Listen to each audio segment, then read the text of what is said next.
Hello AC technician ভাইরা, আজকে একটা ডাইকিনের এসি চেক করতে। এই এসিটার প্রবলেম হচ্ছে গ্যাস লিকেজ। এটা অলরেডি দুবার গ্যাস চার্জ করা হয়েছে, সেপ্টেম্বর মাসে আর অক্টোবর মাসে। তো কাস্টমার ফেড হয়ে গেছে, এটার মধ্যে গ্যাসই নেই। এবারে এসে চেক করছি গ্যাস নেই, কোনো টেকনিশিয়ানরা লিক চেক করেনি, গ্যাস ভরে দিয়ে যাচ্ছে বারবার।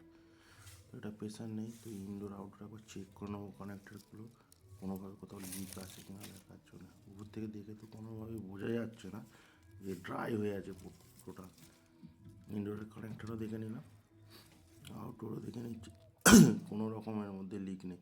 তো প্রেশার দিয়ে চেক করবো, প্রেশার তুলবো আগে 350 মতো পিএসআই তুলে তারপর লিক চেক করবো।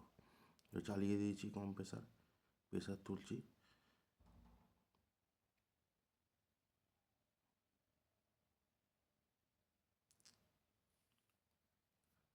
প্রেশার তোলা আমাদের কমপ্লিট হয়ে গেছে, এবার চেক করবো আস্তে আস্তে।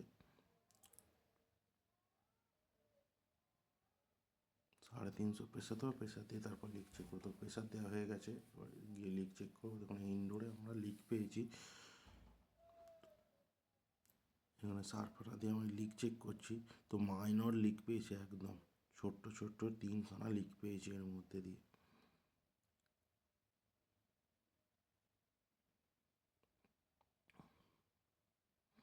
প্রথমে একটা পেয়েছিলাম, তারপর বাকি লাস্টে দুটো। দেখুন একটা লিক পেয়েছি, আমি যে একটাই হয়েছে, তারপরে আরও দুটো পেয়েছি। তো এখন কোয়ালিটি এত কমিয়ে দিচ্ছে কপার পাইপের, থিকনেস কমে যাচ্ছে, তার জন্য এই লিকগুলো হচ্ছে।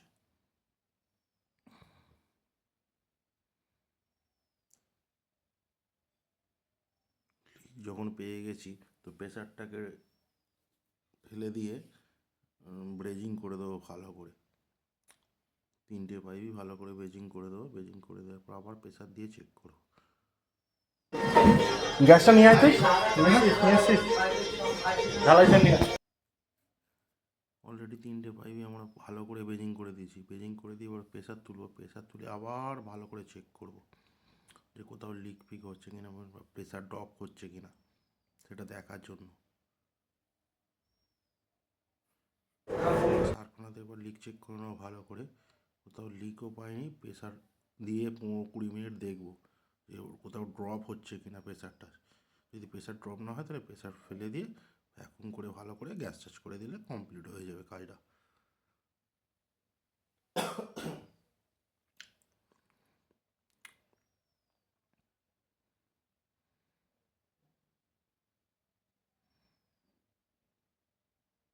তো যে টেকনিশিয়ানটি কাজ করলো তারও ভুলও ছিল, যে একবার যখন হয়েছে দ্বিতীয়বার তাকে প্রেশার তুলে কিংবা কিছুভাবে ইনডোর খুলে লিক চেক করা উচিত ছিল। সে এইভাবে কাজটাই করেনি, যার জন্যে প্রবলেম হয়েছিল কাস্টমারের। দ্বিতীয়বার আমাদেরকে পেমেন্ট করতে হচ্ছে। তো অলরেডি হয়ে গেছে। প্রেশার স্ট্যান্ড দিয়ে রেখে দিয়েছিলাম, প্রেশারটা ফেলে দেবো। প্রেশারটা ফেলে দিয়ে নতুন করে ভ্যাকুম করবো। প্রেশার কোনো রকমই ড্রপ করেনি। 350 তো 350 প্রেশারই আছে, 20 মিনিট হয়ে গেছে, কোনো রকম প্রেশার ড্রপ করেনি। তো ওটাকে ভ্যাকুমে চালিয়ে দিয়েছি, ভ্যাকুম করবো। ভ্যাকুম প্রায় 40 মিনিটের কাছাকাছি ভ্যাকুম করবো।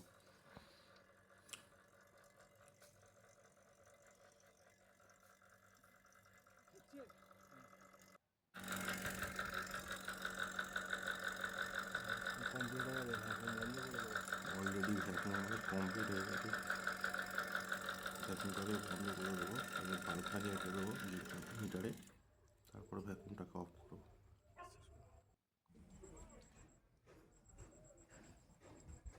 অলরেডি আমরা গ্যাস ভরে দিয়েছি।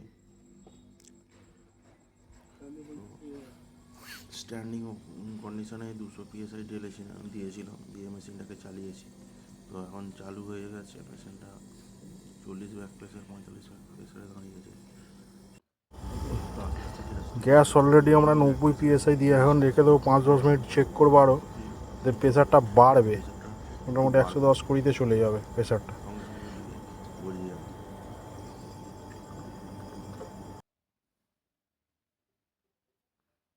অলরেডি এখন 120-120-25 ব্যাক প্রেসার আছে।